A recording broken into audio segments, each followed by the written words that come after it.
যা হায়াত, যা অপচয় করেছেন তো করেছেনই, এখন সারা জীবন যদি মাথাটা ঠুকরে ঠুকরে কাঁদেন তাও ওই অপচয়কৃত দিনগুলো ফিরে আসবে না। শিক্ষা নিবেন না এখান থেকে? 30 বছর চলে গেছে মানে 30 বছর আল্লাহর নাফরমানি করেছেন, সারা জীবন মাথা ঠুকরে কাঁদলেও ওই 30 বছর ফিরে আসবে না। আসবে যুবক ভাই। অতএব কি করা উচিত? ফিরে আসা উচিত নাকি এভাবেই চলতে থাকবে? লেখা হয়ে গেছে, বাড়বেও না কমবেও না। 2, রিজিক কি কি পাবেন, আপনার রিজিক সব লেখা হয়ে গেছে। এখন এখন আপনারা কি রিজিকটাকে হালাল পথে চাচ্ছেন না হারাম পথে? যদি হালাল পথে চান ওই অ্যামাউন্ট অফ রিজিকই পাবেন, যদি হারাম পথে চান ওই রিজিকই পাবেন, এর বাইরে যাবে না। রিজিক যাবে, যাহলে সবর করেন, আল্লাহ পাক হালাল পথেই রিজিক দিবে ইনশাআল্লাহ তাআলা।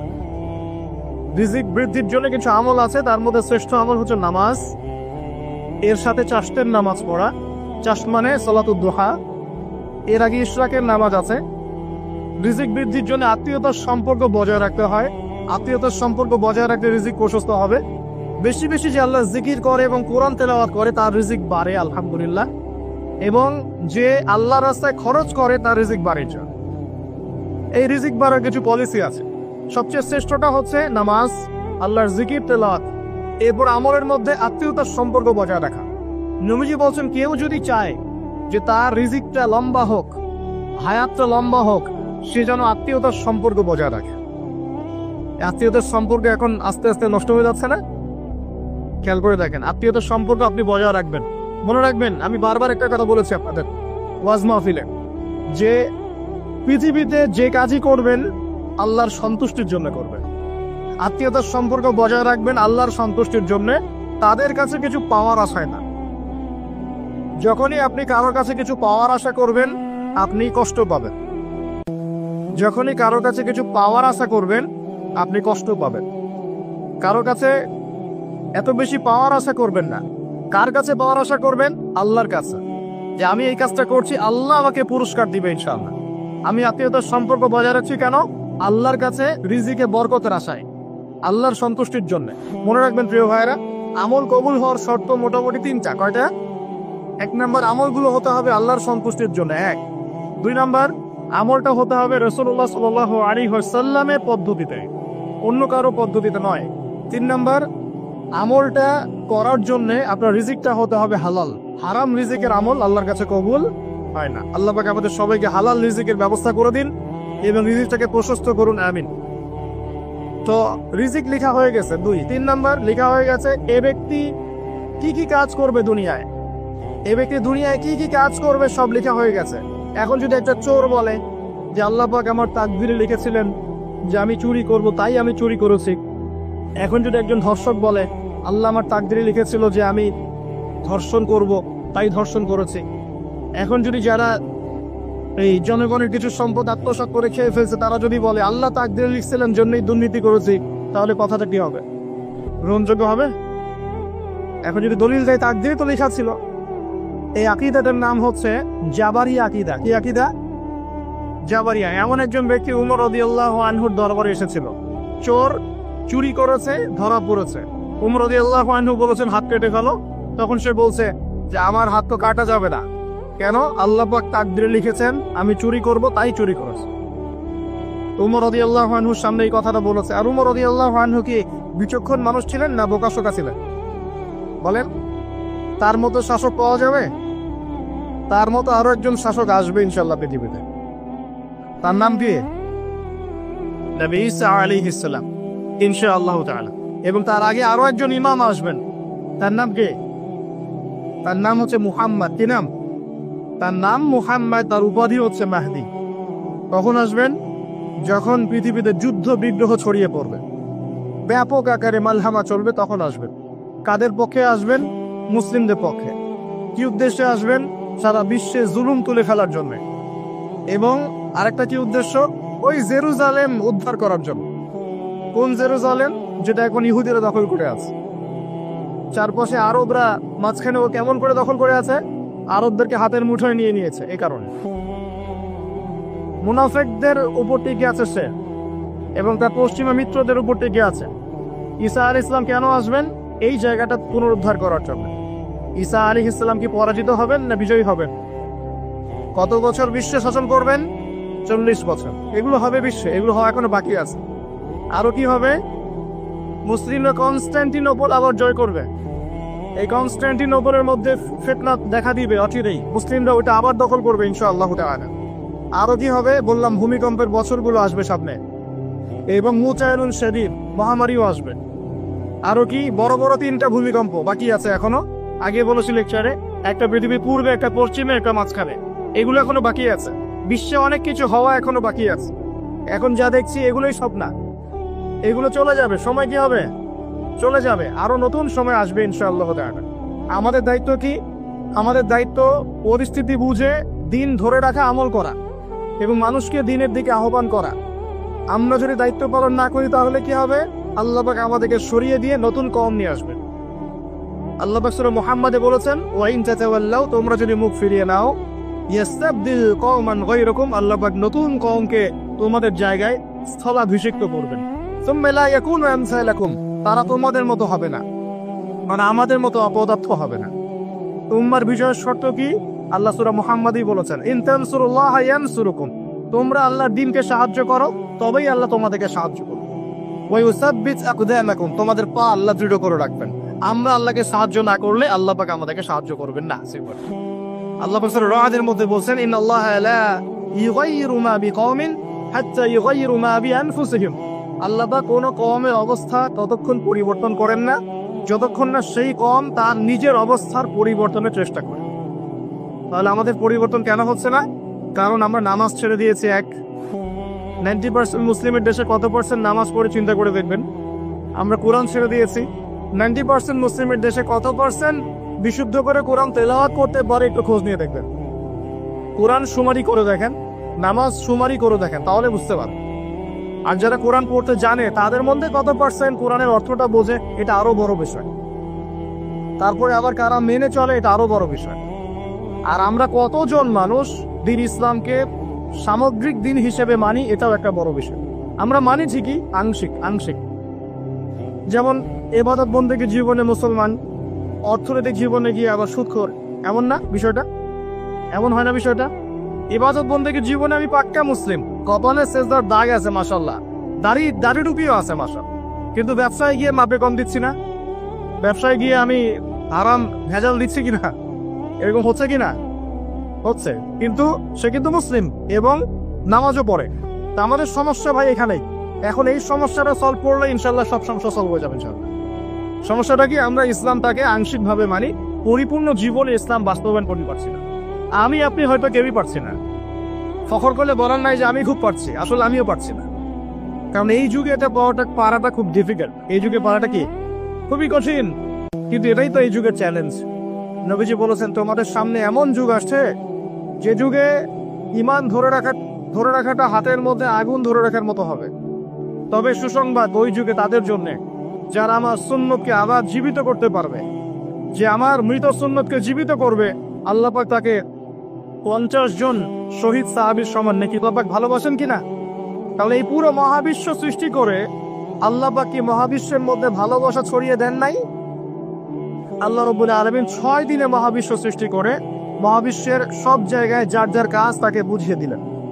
কোন গ্রহ কি কাজ করবে, কোন সৌরজগৎ কেমন করে চলবে, দুনিয়া কিভাবে ঘুরবে, সূর্য কিভাবে উঠবে, চাঁদ কিভাবে আসবে, কোন মাখলুক কি কাজ করবে, ফেরেশতাদের কাজ কি হবে, ইত্যাদি ইত্যাদি। আল্লাহ পাক সমস্ত কাজ বুঝিয়ে দিলেন। সূরা আলিফ লাম মিম সেজদা, হামিম সেজদার মধ্যে আছে প্রত্যেকটা। আল্লাহ পাক পুরো মহাবিশ্বের দায়িত্ব বন্টন করে দিলেন। এবার আল্লাহ রাব্বুল আলামিন কি করলেন শোনেন। আল্লাহ রাব্বুল আলামিন বলছেন, এই পুরো মাখলুক কায়নাত সৃষ্টি করার পর আল্লাহ পাক তার রহমতকে 100 ভাগে ভাগ করলেন। কত ভাগে? আল্লাহ পাকের দয়া, রহমত, ভালোবাসাকে 100 ভাগে ভাগ করলেন। ভাগ করে মাত্র এক ভাগ আল্লাহ পাক পুরো মহাবিশ্বে ছড়িয়ে দিলেন, বলেন সুবহানাল্লাহ। বাকি 99 ভাগ রহমত আল্লাহ পাক তার কাছে রাখলেন। এই এক ভাগ ভালোবাসার কারণেই এই যে সন্তান কান্না করলে মায়ের বুক ফেটে যায়, সন্তান অসুস্থ হলে বাবার বুক ফেটে যায়, যে বাবা সহজে চোখের পানি কাউকে দেখায় না, সেই বাবা জায়নামাজে দাঁড়িয়ে চোখের পানি ছাড়তে থাকে। এই এক ভাগ রহমতের কারণে আমরা দেখি যে রাস্তার কুকুর পর্যন্ত তার বাচ্চাকে চাটে, আদর করে, মহব্বত করে। এই এক ভাগ রহমতের কারণে আমরা আমাদের স্ত্রীদেরকে মহব্বত করি, স্ত্রীকে সুখে রাখার জন্য জীবনটা পর্যন্ত বিলিয়ে দেয়। সকাল থেকে রাত পর্যন্ত কোনো কোনো ক্ষেত্রে হারাম পথে যেটাও দ্বিধা করি না, স্ত্রী সন্তান সুখে থাক, এই আশায়। তাই না ভাই? এই এক ভাগ রহমতের কারণে গাভী দেখবেন, গাভী তার বাচ্চাকে প্রসবের পর চাটে, ডাটা চেটে পরিষ্কার করে দেয়। এই এক ভাগ রহমতে পুরো কায়নাত টিকে আছে। আর নবী সাল্লাল্লাহু আলাইহি ওয়াসাল্লাম বলছেন, বাকি 99% রহমত আল্লাহ পাক তার কাছে রেখেছেন। এই রহমত এবং ভালোবাসা দিয়ে আল্লাহ পাক কিয়ামতের মাঠে মানুষকে মাফ করবে ইনশাআল্লাহ। তার মানে বলে আল্লাহু আকবার, তার মানে আমরা আশা করতে পারি ইনশাআল্লাহ তাআলা আমরা আল্লাহর জান্নাত পাবো ইনশাআল্লাহ। পাবো কি না? শুধু একটা কাজ যদি উম্মত করতে পারে জান্নাত পাবে। বলে দিব কোনটা? অনেক কাজই আছে, কিন্তু স্পেশাল একটা কাজ, একটা। আল্লাহ রাব্বুল আলামিন মেরাজের রাতে তার নবীকে উঠিয়ে নিয়েছিলেন, উঠিয়ে নিয়ে কাছে নিয়ে আসছেন, একদম কাছে, আর যে আরশের কাছাকাছি। নবী সাল্লাল্লাহু আলাইহি ওয়াসাল্লাম বলছেন, ওই সময় তার উপর 3টা স্পেশাল ওহী করা হয়েছে। কয়টা? 3টা। একটা হচ্ছে 50 ওয়াক্ত নামাজ। কত ওয়াক্ত?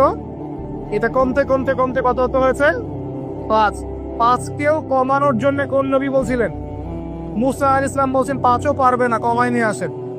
5ও যে পারবে না, মুসা আলাইহিস সালাম কেমন করে জানলেন? তার উম্মত 2 ওয়াক্ত নামাজ পড়ো। কয় ওয়াক্ত নামাজ পড়ো ছিল? ওই 2 ওয়াক্ত তার আদায় করতে পারে নাই। এই অভিজ্ঞতা থেকে তিনি বলেছেন যে আপনার উম্মত 5 ওয়াক্ত পারবে না। সত্যি না মিথ্যা কথাটা? আসলেই কি উম্মত 5 ওয়াক্ত নামাজ পড়তে পারছে? আচ্ছা, যাই হোক, আল্লাহ পাক আমাদেরকে পড়ার তৌফিক দান করুন। দ্বিতীয় ওহী হচ্ছে সূরা বাকারার শেষের 3টা আয়াত। কয় আয়াত? সূরা বাকারার শেষের 3 আয়াত ওহী করেছেন কে? আল্লাহ রাব্বুল আলামিন। কোন ব্যক্তি যদি রাতের বেলা সূরা বাকারার শেষের 3টা আয়াত পড়ে সারা রাত ইবাদত করে নাকি পাবে ইনশাআল্লাহ। আর 3 নম্বরটা হচ্ছে স্পেশাল, সেটা হচ্ছে আল্লাহ পাক বলেছেন, হে মুহাম্মদ সাল্লাল্লাহু আলাইহি ওয়াসাল্লাম, বলেন সাল্লাল্লাহু আলাইহি ওয়াসাল্লাম, তোমার উম্মতের কোন ব্যক্তি যদি আসমান জমিনের সমান বোনা নিয়ে আমার সামনে দাঁড়ায়, আসমান জমিন সমান বোনা নিয়ে আমার সামনে দাঁড়ায়, কিন্তু আমার সাথে শিরকের পাপ নাই, আমার সাথে কোনো শিরকের পাপ করে নাই, ইনশাআল্লাহ আমি আল্লাহ তার সামনে আসমান জমিন সমান ক্ষমা নিয়ে হাজির হব ইনশাআল্লাহ। তার মানে আমরা যদি ইনশাআল্লাহ তাআলা শিরকের পাপ থেকে দূরে থাকতে পারি, ইনশাআল্লাহ আশা করা যায় আমরা আল্লাহর সন্তুষ্টি পাবো ইনশাআল্লাহ। এরপর আল্লাহ রাব্বুল আলামিন কি করলেন? আল্লাহ রাব্বুল আলামিন পুরো মহাবিশ্ব সৃষ্টি করে সব দায়িত্ব ভাগ করে দিলেন। ভাগ করে দেওয়ার পর আল্লাহ পাক জান্নাত জাহান্নাম সৃষ্টি করেছেন কিনা? আচ্ছা, জান্নাত এবং জাহান্নাম কার কার জন্য সৃষ্টি করেছেন বলেন? জিন আর মানুষ। আচ্ছা, এখন জান্নাতের চেয়ে কি শান্তির কোনো জায়গা আছে? আচ্ছা, এই জান্নাত কার জন্য সৃষ্টি করেছেন? জিন আর মানুষ। আচ্ছা, তাহলে আল্লাহ পাক মানব জাতিকে ভালোবাসেন কিনা? ভালোবাসেন কিনা? আপনি যখন কাউকে ভালোবাসবেন, তাকে সবচেয়ে সুন্দর গিফট দিতে চাইবেন কিনা? তার জন্য সবচেয়ে ভালোটা কিনতে চাইবেন কিনা? আল্লাহ পাক জান্নাত তৈরি করেছেন কাদের জন্য? আমাদের জন্য। তার মানে আল্লাহ পাক আমাদেরকে ভালোবাসেন কিনা? অবশ্যই বাসেন। আল্লাহ রাব্বুল আলামিন জাহান্নামও তো সৃষ্টি করেছেন। এখন যদি বলি যে তাহলে আল্লাহ পাক কি আমাদেরকে ভালোবাসেন না, জাহান্নামে কিভাবে দিবেন? উত্তরটা কি হবে তাহলে? উত্তর হচ্ছে যে যদি আল্লাহ না করুক কোনো ব্যক্তি জাহান্নামে যায়, তাহলে বুঝতে হবে সেই ব্যক্তি জাহান্নামে যাওয়ার যোগ্য ছিল বলেই জাহান্নামে গিয়েছে। কথা কি বুঝতে পারছেন? আর যদি কোনো ব্যক্তি জান্নাতে যায়, তাহলে বুঝতে হবে সেই ব্যক্তির উপর আল্লাহ পাক দয়া করেছেন বলেই সে জান্নাতে গিয়েছে। মানুষ তার আমল দিয়ে জান্নাতে যেতে পারবে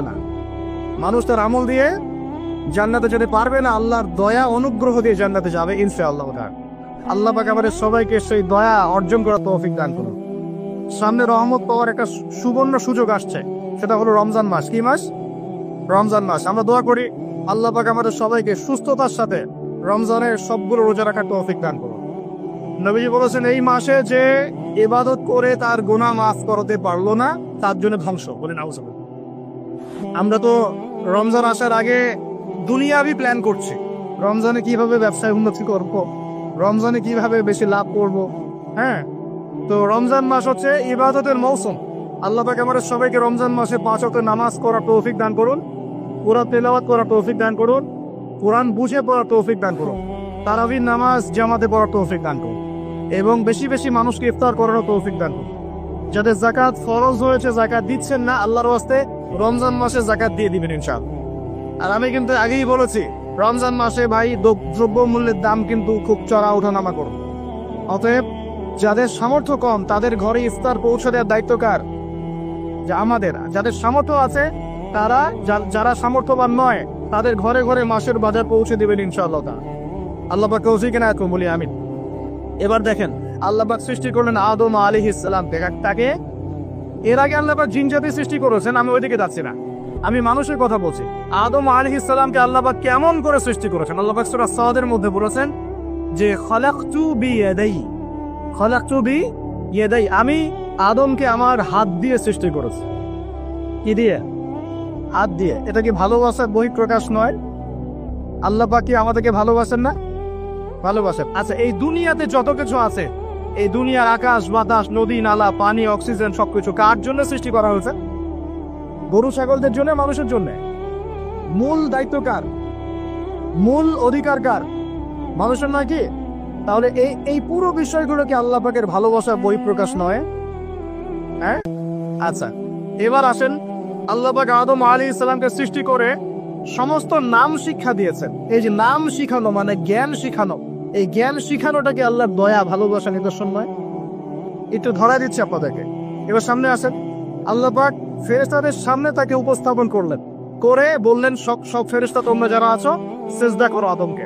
এই যে আমাদের পিতাকে সম্মানিত করা হচ্ছে, এটা কি ভালোবাসার বহিঃপ্রকাশ নয়?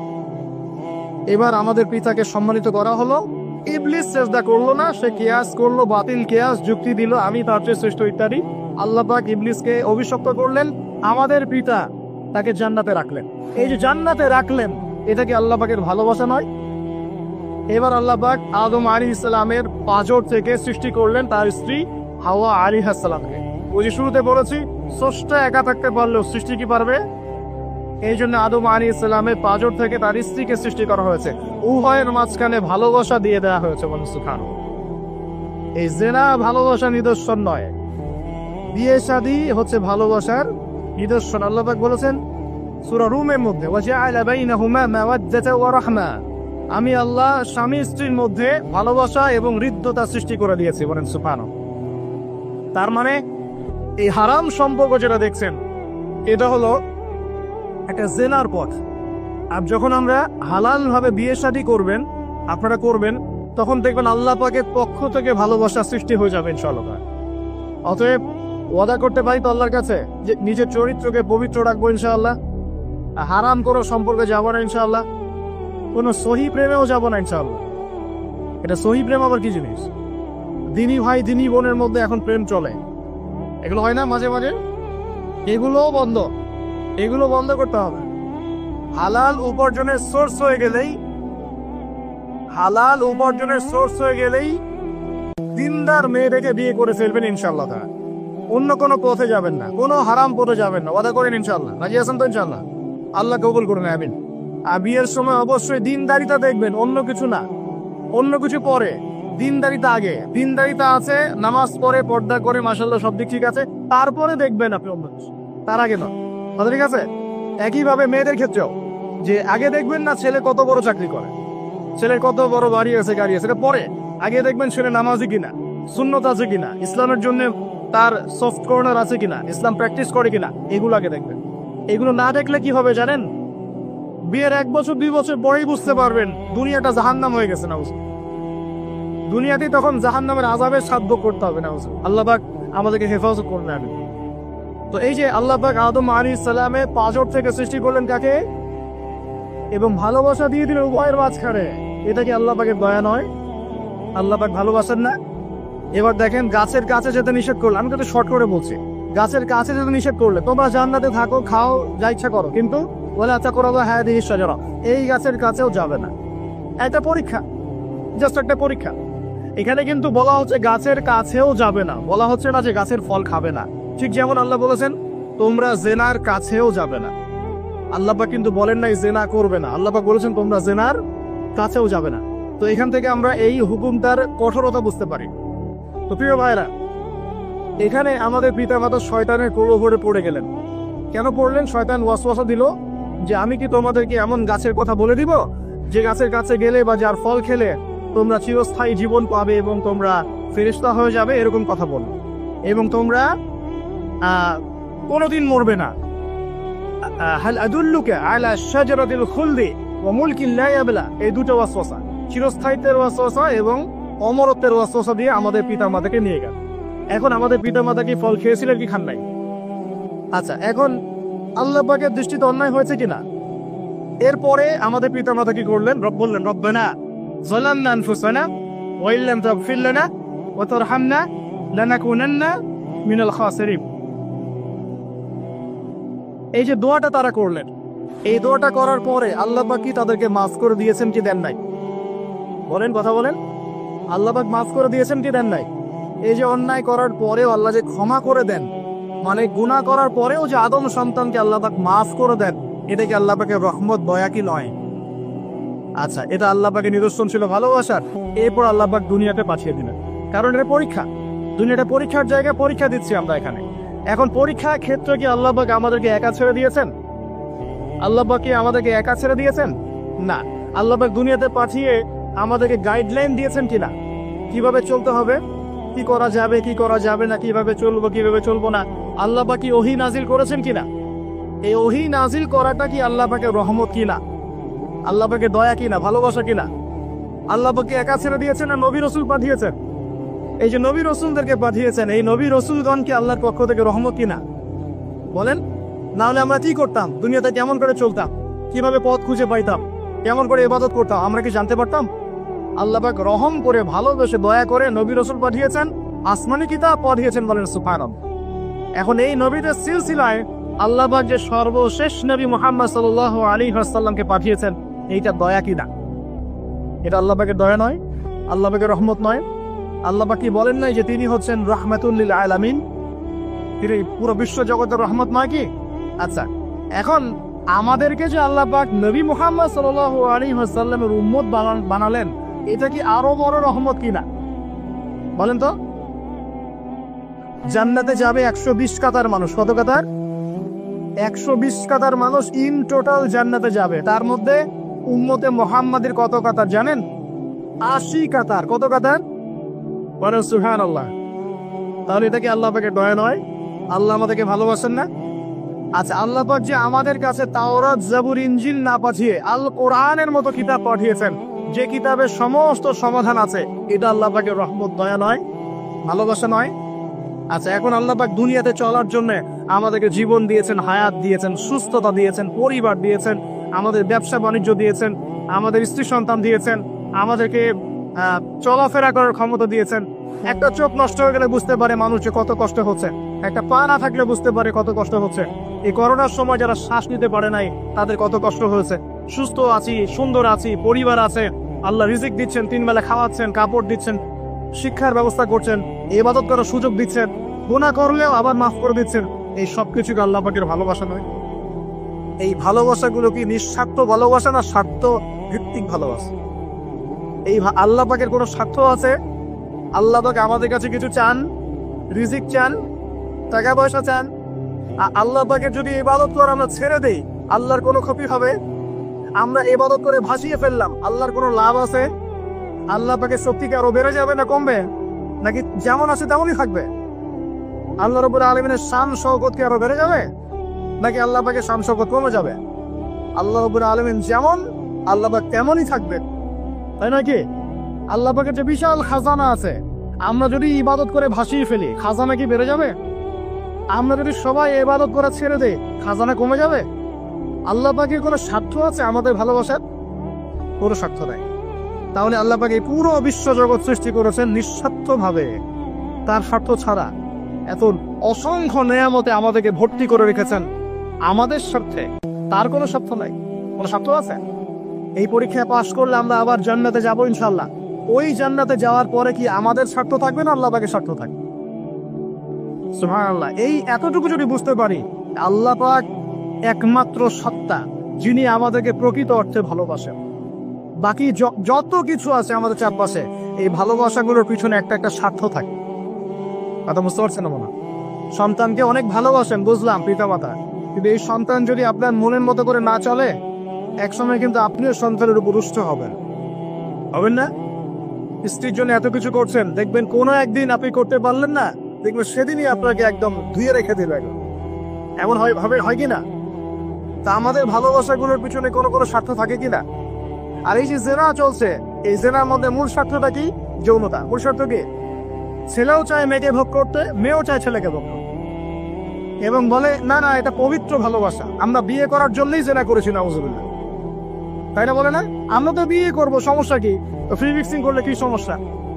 তাহলে বিয়ে যদি করবা তাহলে মেলামেশা বিয়ের পরেই করো, ব্যাস নিঃস্বার্থ প্রমাণ হবে। বিয়ে যদি করার উদ্দেশ্য থাকে তাহলে বিয়ের আগে দেখা সাক্ষাৎ করো না, কথাটা বলো না, একবার বিয়ে করো তারপরে করো, তখন দেখবেন না না এটাতে রাজি না। তার মানে স্বার্থ এখানে আছে। তাহলে নিঃস্বার্থভাবে কে আমাদেরকে ভালোবাসে? অতএব প্রিয় ভাইয়েরা এবং বোনেরা যারা শুনছেন লেকচার, নিঃস্বার্থভাবে যে সত্তা আমাদেরকে ভালোবাসেন সেই সত্তাকে ভালোবাসতে শেখুন। আল্লাহ পাক তৌফিক দান। এখন আল্লাহ পাক আমাদেরকে কিছু কিছু ক্ষেত্রে ভালোবাসতে বলেছেন, যেমন আল্লাহ পাক তার দ্বীনকে ভালোবাসতে বলেছেন, আল্লাহ পাক তার নবীকে ভালোবাসতে বলেছেন, আল্লাহ পাক আমাদের পিতা মাতাকে ভালোবাসতে বলেছেন, আল্লাহ পাক আত্মীয়তার সম্পর্ক রক্ষা করতে বলেছেন, আল্লাহ পাক রক্তের সম্পর্ক বজায় রাখতে বলেছেন, আল্লাহ পাক স্ত্রী সন্তানকেও ভালোবাসতে বলেছেন। আল্লাহ পাক কিন্তু তার রাস্তায় জানমাল ব্যয় করে আল্লাহর পথে দাওয়াত এবং জিহাদ করতে বলেছেন। এখন এগুলো আল্লাহ বলেছেন বলে আমরা করব, আল্লাহ পাক ভালোবাসতে বলেছেন বলে আমি ভালোবাসবো, কিন্তু উদ্দেশ্য হবে আল্লাহর সন্তুষ্টি অর্জন করা। আমি কেন আমার মাকে ভালোবাসি? বিকজ আমার মায়ের পায়ের নিচে আমার জান্নাত। আল্লাহ ভালোবাসতে বলেছেন তাই বাসে। আমি কেন বাবাকে ভালোবাসি? আল্লাহ ভালোবাসতে বলেছেন তাই ভালোবাসি। আমি কেন আমার স্ত্রীকে ভালোবাসবো? কারণ আল্লাহ পাক ভালোবাসতে বলেছেন তাই বাসবো। আমি কেন আমার সন্তানকে ভালোবাসবো? আল্লাহ পাক বলেছেন নেককার সন্তান আমার জন্য ওসিলা হবে, এই জন্য ভালোবাসবো। আল্লাহ পাক আমাকে বলেছেন নবীকে ভালোবাসতে, আমি নবীকে ভালোবাসবো। আল্লাহ পাক যে বিষয়গুলোকে ভালোবাসতে বলেছেন আমরা অবশ্যই ভালোবাসবো চাই, কিন্তু আল্লাহ পাকে আমাকে হারাম এই 14ই ফেব্রুয়ারির এই ভ্যালেন্টাইন্স ডেকে ভালোবাসতে বলেছেন। আল্লাহ পাক ইহুদি খ্রিস্টানদের সংস্কৃতিকে ভালোবাসতে বলেছেন। আল্লাহ পাকে জেনা করতে বলেছেন, এই ফ্রি মিক্সিং করতে বলেছেন। আল্লাহ পাক পতিত করে রক্ত বলেছে, গার্লফ্রেন্ডকে ফুল দিতে বলেছে। আল্লাহ রাব্বুল আলামিন কি বলেছে? বিয়ের আগে শারীরিক সম্পর্ক করো। আল্লাহ পাক বলেছে যে আজকে সকালে সম্পর্ক করো, কালকে ব্রেকআপ, তারপর আরেকটা মেয়ের সাথে, তারপর আরেকটা ছেলের সাথে। আল্লাহ পাক ফোনে ফোনে এসব প্রেম করতে বলেছে। আল্লাহ পাক এগুলো হারাম করেছেন, বাস আমি করবো না, সিম্পল। নিজের প্রবৃত্তি অনেক কিছু চাইবে, নিজের প্রবৃত্তিকে আল্লাহর সামনে আত্মসমর্পণ করার নাম হচ্ছে ইসলাম। মন যা চায় তা করা যাবে না। কেন? কারণ আমি কারাগারের জীবনে বসে আছি। কারাগারের মধ্যে মন যা চায় তাই করা যাবে। এই কাজগুলো কখন করব? আমি বিয়ে শাদী করার পরে করব। বিয়ে শাদী করবেন, আপনি স্ত্রীকে নিয়ে ঘোরেন, স্ত্রীকে নিয়ে আল্লাহর সৃষ্টি দেখেন, স্ত্রীকে নিয়ে আপনি বাইকে ঘোরেন, রিক্সায় ঘোরেন, চটপটি খান, ফুচকা খান, আইসক্রিম খান, কোনো সমস্যা নেই। এবার তো যুবকরা বলবে যে ভাই বিয়ে শাদী তো দেয় না, কি করব? আমি পরামর্শ দিচ্ছি বড় ভাই হিসেবে, প্রথমে হালাল রিজিকের সোর্স করতে হবে। রিজিকের সোর্স না করে বিয়ে করা যাবে না, আত্মসম্মান থাকবে না। তাহলে পুরুষ মানুষের আত্মসম্মান কখন চলে যায়? যখন হাত পাততে হয় তখন। যখন আপনি রিজিকের সোর্স তৈরি করেছেন, আপনি স্বাবলম্বী, আপনি মাশাআল্লাহ মাসে 10-20-30 হাজার টাকা আর্ন করেন, বা 1 লাখ 2 লাখ টাকা আর্ন করেন, আলহামদুলিল্লাহ, কারো কাছে হাত পাততে হয় না, সবাই দেখবেন আপনাকে সম্মান দিবে। যখন আপনার অন্যের কাছে হাত পাততে হবে তখন দেখবেন স্ত্রীও সম্মান করছে না। তো এই জন্য ডিগনিটি আগে, ডিগনিটি ফার্স্ট। আপনার ডিগনিটি অর্জন করতে হলে একটা হালাল উপার্জনের সোর্স লাগবে, এক। তারপরে পিতা মাতাকে বোঝানোর চেষ্টা করবেন। যদি কাউকে পছন্দ করেও থাকেন, না দেখেই বা শুনে যে হ্যাঁ ওখানে একজন দিনদার মেয়ে ইত্যাদি, তাহলে পারিবারিকভাবে বিয়ের প্রস্তাব পাঠাবেন, নিজে পণ্ডিতি করতে যাবেন না, পারিবারিকভাবে পাঠাবেন। যদি রাজি হয় আলহামদুলিল্লাহ, রাজি না হলে কি নিজে নিয়ে পালাই যাবেন?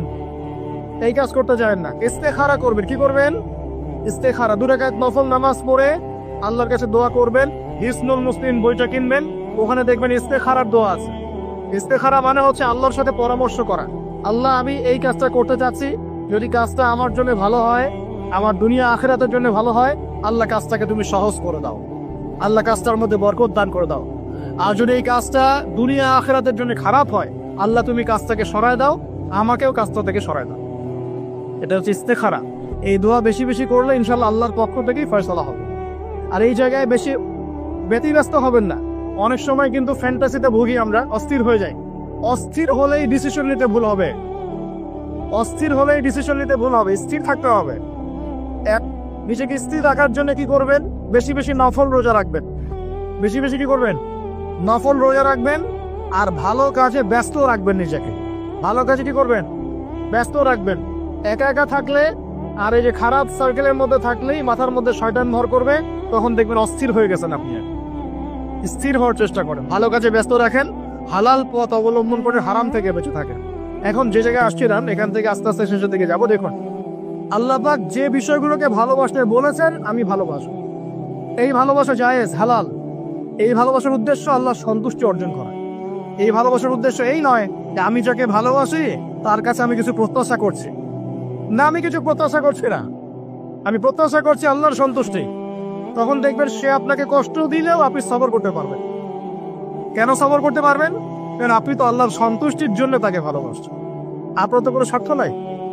এখন আপনি দেখবেন রিল্যাক্স থাকতে পারবেন, সম্পর্ক টিকেও থাকবে এবং আপনি ক্ষমা করতে পারবেন মানুষকে। যখন নিজের চাওয়াটাকে আপনি ইনফোর্স করতে চাইবেন, তখন কিন্তু আপনি এই সম্পর্ক নষ্ট করে ফেলতে পারেন, কারণ আপনি হক পাচ্ছেন না। সামনে আসেন। এবার আমরা কি ওয়াদা করতে পারি যুবক ভাইরা, ইনশাআল্লাহ তাআলা আমরা হারাম পথে যাব না, হালাল পথে থাকবো?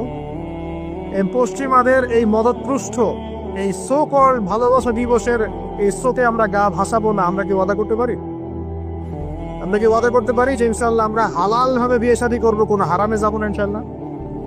এই সমাজ থেকে জেনা বন্ধ করতে হবে, এই সমাজ থেকে ফ্রি মিক্সিং বন্ধ করতে হবে, এই সমাজ থেকে সমস্ত পতিতালয়কে বন্ধ করতে হবে। বন্ধ করে আমরা সামাজিক উদ্যোগ নিয়ে প্রয়োজনে আমাদের পলিটিক্যাল পাওয়ারকে কাজে লাগিয়ে সমস্ত পতিতালয়গুলো বন্ধ করে ওই মেয়েদের রিজিকের জন্য আমরা বিকল্প ব্যবস্থা করবো ইনশাআল্লাহ। আমরা টাকা পয়সা একত্রিত করে তাদের জন্য কর্মসংস্থান করতে পারি না? এগুলো কাজ করে নারীর অধিকার প্রতিষ্ঠা করা যায় না? নাকি রাস্তাঘাটে ঘাটে স্লোগান দিয়ে প্রতিষ্ঠা করা যাবে? সমস্ত যে নোংরা জায়গাগুলো আছে এগুলো বন্ধ করে ওই মেয়েরা কিন্তু কারো মা, ওরা দেখবেন কারো বোন, কারো স্ত্রী বা কারো সহধর্মিনী কিছু একটা হবেন। তারাও কিন্তু মানুষ, তারাও মানুষ, হয়তো অন্ধকার জগৎ হারিয়ে গেছে, দালালের খপ্পলে পড়েছে বা পেটের দায় পরে কাজ করছে। যদি আমরা তাদের জন্য বিকল্প ব্যবস্থা করে দিতে পারি, আল্লাহ পাক আমাদেরকে তৌফিক দান করুন, তাদের জন্য কর্মসংস্থানের ব্যবস্থা করতে পারি, একটা মেয়েও এই হারাম পরে যাবে না ইনশাআল্লাহ। আমরা কি এভাবে নারীর অধিকার প্রতিষ্ঠা করতে পারি না? আমরা কি এতিম মেয়েদের দায়িত্ব নিয়ে করতে পারি না? আমরা কি সমাজের বিধবা মেয়েদেরকে বিয়ে করতে পারি না? তালাকপ্রাপ্ত মেয়েদের দায়িত্ব নিতে পারি না? মেয়েদের অধিকার নিয়ে অনেক কথা বলা হয়, কিন্তু এই কথাগুলো থাকে খালি বুলি, বাস্তবতা নাই। বাস্তবে কয়জন ছেলে এতিম একটা মেয়েকে বিয়ে করে দেখিয়েছে? কয়জন ছেলে একটা বিধবা মেয়েকে বিয়ে করার সাহস করেছে? কয়জন ছেলে একটা তালাকপ্রাপ্ত একটা মেয়েকে বিয়ে করে দেখিয়েছে, হ্যাঁ আমি তার দায়িত্ব নিলাম? কয়জন করেছে এগুলো? শুধু এসব বুলিয়ে আওড়ালে হবে না, আমাদেরকে কাজ করে দেখাতে হবে। আল্লাহ পাক তৌফিক দান। আবার কিছু কিছু মানুষ এখন আবার ফ্যান্টাসিতে ভুগছে আর কি, যে একাই 4-5 জনের দায়িত্ব নিয়ে ফেলবে। শোনেন, কিছু কিছু বিষয় কোরআন হাদিসে আছে ঠিকই, কিন্তু যারা এই পথে পা বাড়ায় নাই তাদের অভিজ্ঞতা অত বেশি নয় যারা পা বাড়িয়েছে। অতএব ফ্যান্টাসি বাদ দেন। আমি পরামর্শ দেই, দিনদার মুত্তাকি একজন মনের মতো ভালোবাসার স্ত্রী যদি পেয়ে যান, তাকে নিয়ে দুনিয়ার জীবনটা কাটিয়ে দেন। ডানেও দেখতে যায় না, বামেও দেখতে যায়, কারণ সবাই সবকিছু করতে পারবে না। সবাইকে আল্লাহ পাক একই রকম ফিজিক্যাল, মেন্টাল, ইকোনমিক্যাল সামর্থ্য দেন নাই, তাই সবাইকে সব করতে হবে না। আর এগুলো ক্ষেত্র বিশেষে, সবার জন্য আমভাবে নয়। আল্লাহ পাক আমাদেরকে বোঝার তৌফিক দান করুন। এবার দেখুন, শেষ করার আগে আমি এদিকে কয়েকটা পয়েন্টস বলে শেষ করছি। এখন আমরা বুঝতে পারলাম যে আল্লাহ পাক পুরো সৃষ্টি জগৎকে ভালোবাসেন। আল্লাহ পাক আমাকে ভালোবাসেন, আপনাকে ভালোবাসেন বলেই আজকে আপনি এখানে বসে আছেন। আল্লাহ পাক আপনাকে ভালোবাসেন বলেই লক্ষ লক্ষ কোটি কোটি মানুষ এখন জেনা করছে। আজকের দিনে আপনি ওয়াজ মাহফিলে বসে আছেন। আল্লাহ পাক আপনাকে ভালোবাসেন বলেই আপনি আল্লাহকে সেজদা দেওয়ার তৌফিক পেয়েছেন। আপনি লা ইলাহা ইল্লাল্লাহ কালিমা শিখেছেন, আপনি এই যে কোরআন পড়তে শিখেছেন, কোরআন পড়ছেন, হাদিস পড়ছেন, নবীর দ্বীনের প্রতি মহব্বত আছে, আল্লাহ আপনাকে ভালোবাসেন বলেই হচ্ছে। কখন বুঝবেন আল্লাহ আপনাকে ভালোবাসে? যখন আল্লাহ পাকের অনুমোদিত কাজগুলো আপনার ভালো লাগবে। নামাজ পড়তে ভালো লাগছে, রোজা রাখতে ভালো লাগছে, কোরআন তেলাওয়াত করতে ভালো লাগছে, আল্লাহর জিকির করতে ভালো লাগছে, আলেম ওলামার সাথে থাকতে ভালো লাগছে। ঠিক আছে, আল্লাহর হালাল কাজগুলো যখন ভালো লাগবে বেশি বেশি, বুঝবেন আল্লাহ আপনাকে নির্ঘাত মহব্বত করেন। আর যখন আল্লাহ পাকের নিষেধগুলো, হারাম, মদ আমার ভালো লাগে না, জেনা ভালো লাগে না, আমার খারাপ জিনিস দেখতে ভালো লাগে না, খারাপ শুনতে ভালো লাগে না, বুঝবেন আল্লাহ আপনাকে ভালোবাসেন। আর যখন দেখবেন খারাপের পিছনে আপনার ঝোঁক বেশি, দুর্নীতি করতে ভালো লাগে, সুদ খাইতে ভালো লাগে, ঘুষ খাইতে ভালো লাগে, কাউকে ঠকাইলে মনে হয় আমি স্মার্ট হয়ে গেলাম, হ্যাঁ, মানুষের টাকা আত্মসাৎ করতে ভালো লাগে, নামাজ না পড়ে ঘুম দিতে ভালো লাগে, ঠিক আছে, রমজান মাসে বিড়ি টানতে ভালো লাগে, ঠিক আছে, মেয়ের সাথে যে টাঙ্কি মারতে ভালো লাগে, তখন বুঝবেন যে আল্লাহ আপনাকে এখনো ভালোবাসেন, বা আপনি আল্লাহর ভালোবাসা পাওয়ার যোগ্যতা হারিয়ে ফেলেছেন। আল্লাহ পাক আমাদেরকে বোঝার তৌফিক দান করুন। এখন আসি, আল্লাহ পাক এবং তার রাসূল আমাদেরকে এমন কি কি কাজ বলেছেন যেই কাজগুলো করলে আমরা সরাসরি আল্লাহর ভালোবাসা পাবো। জানার দরকার আছে কি নাই? আমি অল্প কয়েকটা কাজগুলো শেষ করছি। এক নাম্বার, আল্লাহ এবং তার রাসূল আমাদেরকে জানিয়েছেন আমরা যদি তাওহীদের উপর থাকতে পারি, একত্ববাদ, লা ইলাহা ইল্লাল্লাহ, আল্লাহর ভালোবাসা পাবো ইনশাআল্লাহ। যে ব্যক্তি শিরকের পাপে লিপ্ত আছে সে আল্লাহর ভালোবাসা পাবে না, যতক্ষণ না সে তওবা করে ফিরে আসে। অতএব আল্লাহর ভালোবাসা পাওয়ার জন্য এক নাম্বার কাজ কি ভাই? আল্লাহর তাওহীদের কালিমা লা ইলাহা ইল্লাল্লাহ এর উপর থাকা, শিরক বাদ দেওয়া। শিরক সম্পর্কে জানার জন্য একটা বই পড়েন, কিতাবুত তাওহীদ। কি নাম বললাম? কিতাবুত তাওহীদ। একটাই পড়েন, দেখবেন ইনশাআল্লাহ শিরক কাকে বলে, কত প্রকার, কি কি, কোন কোন কাজ করলে শিরক হয়, সব জানতে পারবেন ইনশাআল্লাহ। এই বইটা একটু কঠিন, এই বইটার ব্যাখ্যা বের হয়েছে, ব্যাখ্যা যুক্ত বই কিনবেন এবং যেগুলো বুঝবেন না ওলামায়ে কেরামকে জিজ্ঞাসা করবেন, কারণ সবগুলো কিন্তু বুঝতে পারবেন। এক নাম্বার। দুই, নবী সাল্লাল্লাহু আলাইহি ওয়াসাল্লামের অনুসরণ করলে আল্লাহ আমাদেরকে ভালোবাসবেন। দলিল, আল্লাহ পাক সূরা আলে ইমরানের মধ্যে বলছেন 31 নম্বর আয়াতে আল্লাহ বলছেন, কুল, হে নবী আপনি বলে দিন, ইন কুনতুম তুহিব্বুনাল্লাহ, তোমরা যদি, হে আদম সন্তান, হে উম্মতে মুহাম্মাদি, তোমরা যদি আল্লাহর ভালোবাসা পেতে চাও, ফাত্তাবিউনি, তোমরা আমাকে অনুসরণ করো। কাকে? আমাকে বলতে কাকে? রাসূলুল্লাহ সাল্লাল্লাহু আলাইহি ওয়াসাল্লামকে। তাহলে কি হবে? ইউহিব্বুকুমুল্লাহ, আল্লাহ পাকও তোমাদেরকে ভালোবাসবেন। বলে সুবহানাল্লাহ, আল্লাহ আমাকে ভালোবাসবেন ইনশাআল্লাহ। আর কি? ইয়াগফির লাকুম যুনুবাকুম, আল্লাহ পাক তোমাদের সমস্ত গুনাহ মাফ করে দিবেন। আল্লাহু গফুরুর রহিম, আল্লাহ পাক পরম করুণাময়, অসীম দয়া। তার মানে আল্লাহকে পাওয়ার, আল্লাহর ভালোবাসা পাওয়ার দুই নাম্বার কি মাধ্যম? নবী সাল্লাল্লাহু আলাইহি ওয়াসাল্লামের সুন্নাত অনুযায়ী জীবন করা। ভাই শুরু করব কোথেকে? শুরু করবেন চেহারা থেকে। কোথেকে? চেহারায় দাড়ি ছেড়ে দিব ইনশাআল্লাহ, রাজি আছি তো? গোফ ছোট করে ফেলবো ইনশাআল্লাহ, রাজি আছি তো ইনশাআল্লাহ? চেহারায় সেজদার দাগ থাকবে ইনশাআল্লাহ, তার মানে নামাজি হতে হবে, ঠিক আছে? পোশাক পরিচ্ছদ হবে রাসূলুল্লাহ সাল্লাল্লাহু আলাইহি ওয়াসাল্লামের মতো, ঝিলে ঢালা মুত্তাকিদের পোশাক। চুল হবে কার মতো? মেসি নেইমারের মতো, নাকি রাসূলুল্লাহ সাল্লাল্লাহু আলাইহি ওয়াসাল্লামের মতো? এখনকার ছেলে পেলে মাঝখানে চুল রাখে, ডান দিক বাম দিক ছিলে ফেলে। সময় এই আমলগুলো করতেন, তাই আমি করব। আমার নবী এইভাবে ওযু করতেন, এইভাবে করব। আমার নবী এইভাবে ইস্তেনজা করতেন, পেশাব পায়খানা করতেন, ওইভাবে করব। এই যে এখনকার ইংলিশ টয়লেট, এই ইংলিশ টয়লেটে বসে নবীর মতো ইস্তেনজা করা যায় না। যাবে? ওলামায়ে কেরামকে জিজ্ঞাসা করেন, নবী সাল্লাল্লাহু আলাইহি ওয়াসাল্লাম বাম পায়ে ভর দিয়ে ইস্তেনজা করতেন। কোন পায়ে? এখন বসেন ইংলিশের উপরে, বাম পায়ে কেমনে বসবেন? সম্ভব?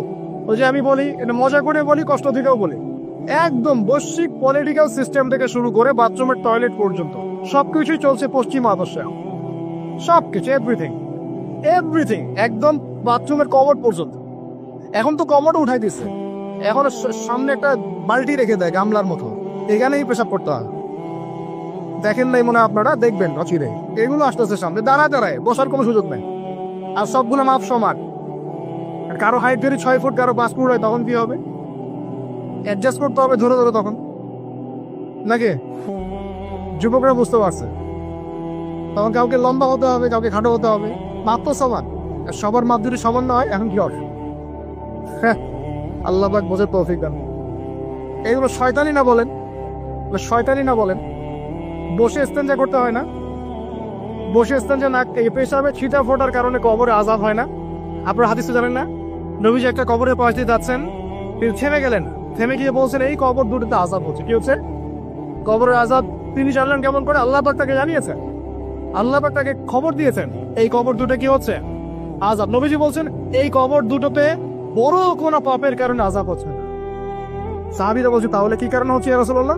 তিনি বলছেন একজন পেশাব পায়খানা করে, পেশাব করে, স্পেশালি পেশাব করে এই ছিটা ফোঁটা থেকে সে সতর্ক থাকতো না। পেশাব করে ওই যে বলেন আমাদের ছেলেরা, প্যান্ট খারাপ ভাই, নামাজে যেতে পারবো না। নামাজে ডাকলে বলে ভাই প্যান্ট নষ্ট। তোমরা ভালো করে হাদিসে শোনো, এই ব্যক্তি বড় কোনো পাপ করে নাই, সে পেশাব করার পরে পবিত্র হতো না, মানে এ ছিটা ফোঁটা থেকে সাবধান থাকতো না, এই কারণে কবরে আযাব দেয়া হচ্ছে, বলে নাউজুবিল্লাহ।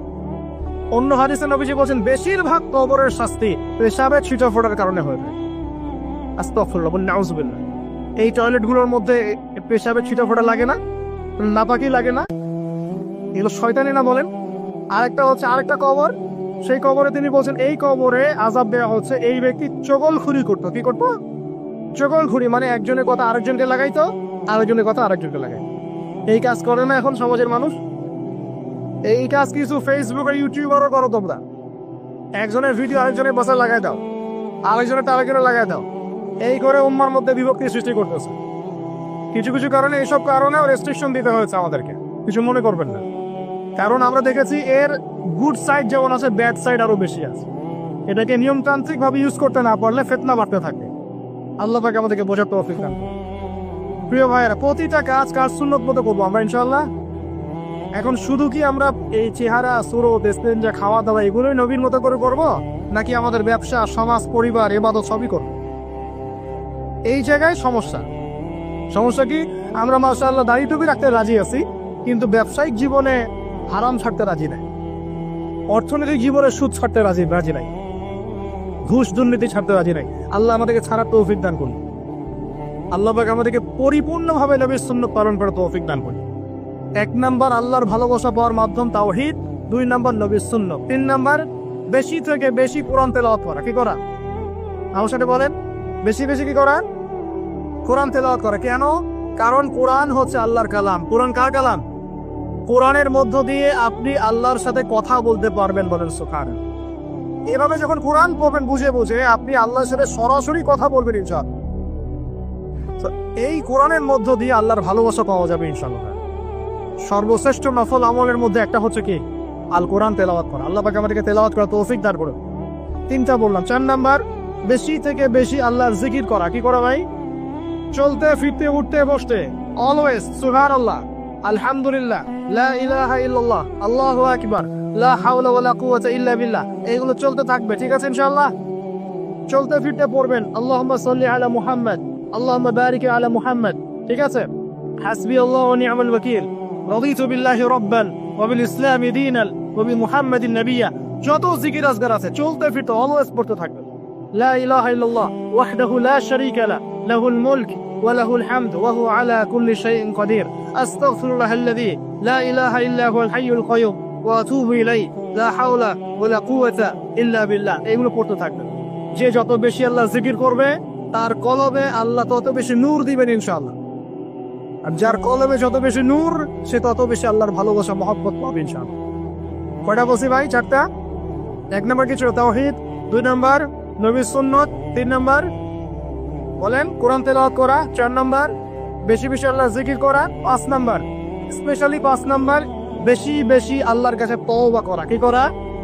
যে আল্লাহর কাছে তওবা করে আল্লাহ তাকে মহব্বত করেন। আলহামদুলিল্লাহ, যে আল্লাহর কাছে তওবা করে আল্লাহ তাকে মহব্বত করেন। আমাদের নবীজি প্রত্যেক দিন 70 থেকে 100 বার আল্লাহর কাছে তওবা করতেন, বলে সুবহানাল্লাহ।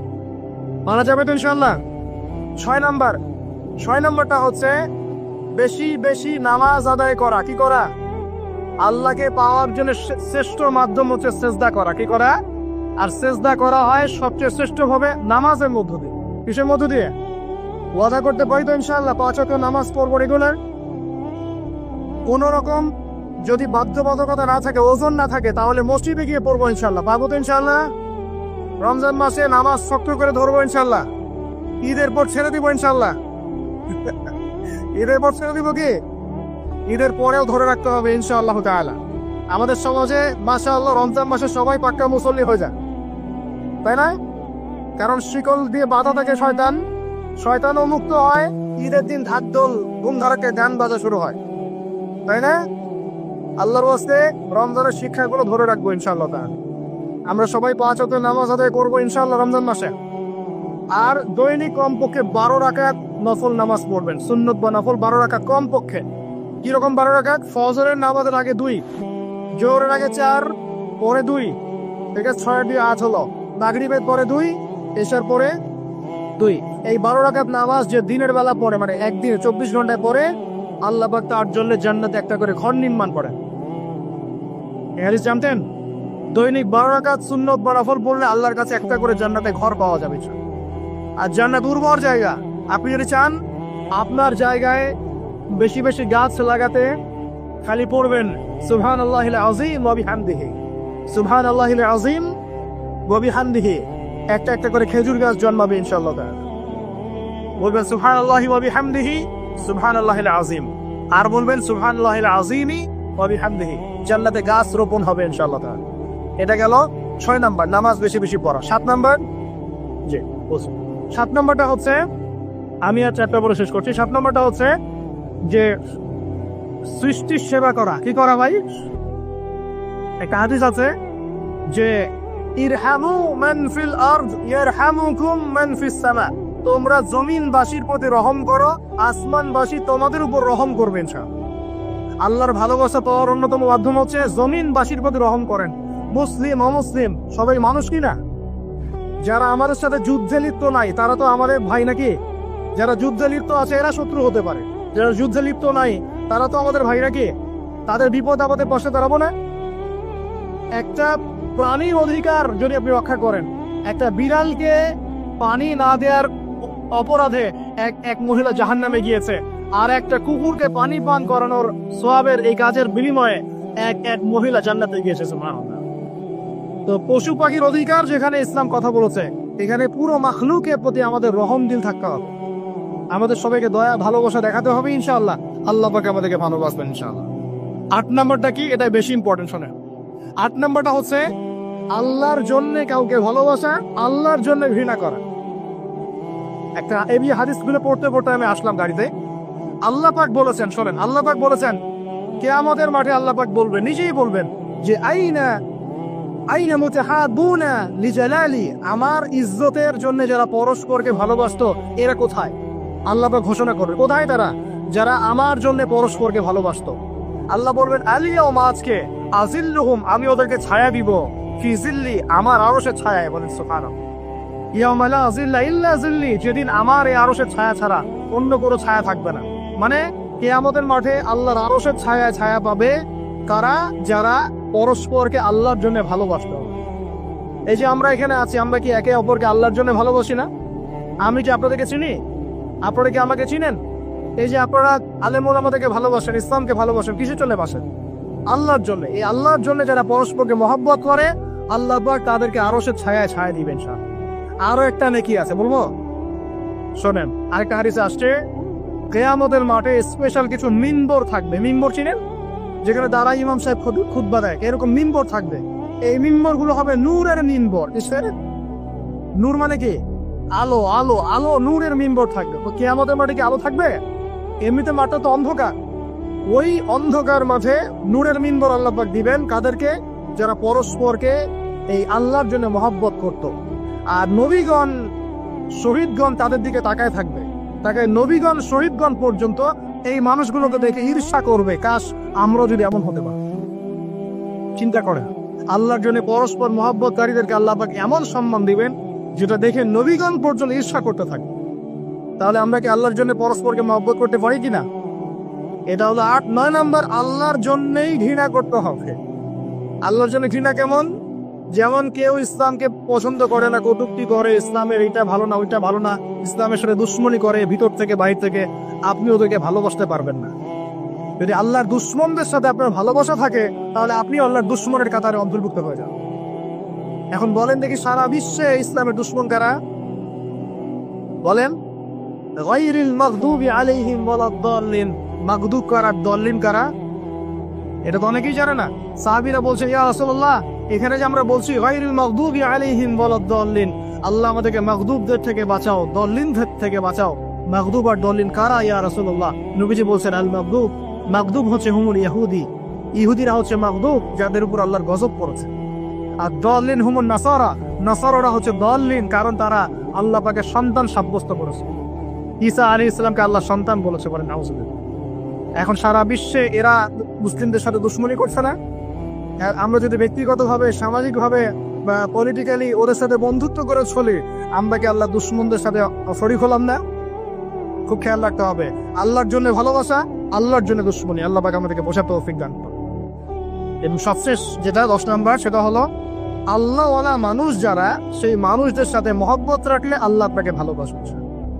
আল্লাহওয়ালা মানুষের সাথে মহব্বত রাখতে চান, নাকি আপনার এই জেনাকারী গার্লফ্রেন্ডের সাথে আপনি মহব্বত রাখতে চান? কার সাথে মহব্বত রাখতে চান? মনের ভিতর থেকে সমস্ত রকম হিংসা, বিদ্বেষ, অহংকার, রিয়া, পরশ্রীকাতরতা এগুলোকে দূর করার তৌফিক আল্লাহ পাক দান করুন। আমরা দোয়া করি আল্লাহ পাক সবাইকে তাওহীদপন্থী হওয়ার তৌফিক দান করুন, নবীর সুন্নতের উপর আমল করার তৌফিক দান করুন। কেউ উঠবেন না, বসেন। নবী সাল্লাল্লাহু আলাইহি ওয়াসাল্লামের উম্মত হিসেবে তার সুন্নতকে সর্বোচ্চ অগ্রাধিকার দেওয়ার তৌফিক দান করুন। আল্লাহ পাক আমাদের সবাইকে আল্লাহ যাদেরকে ভালোবাসতে বলেছেন তাদেরকে ভালোবাসার তৌফিক দান করুন। আল্লাহ পাকে বেহায়া দিবসের সব বেহায়ামি থেকে আমাদেরকে হেফাজত করুন। এই নগ্নতা, অশ্লীলতা, পর্নোগ্রাফি, হারাম সম্পর্ক থেকে আল্লাহ আমাদেরকে বাঁচাক। আল্লাহ পাক আমাদেরকে মাদক থেকে বাঁচাক। আল্লাহ পাক আমাদেরকে পরস্পরকে আল্লাহর জন্য ভালোবাসার তৌফিক দান করুন।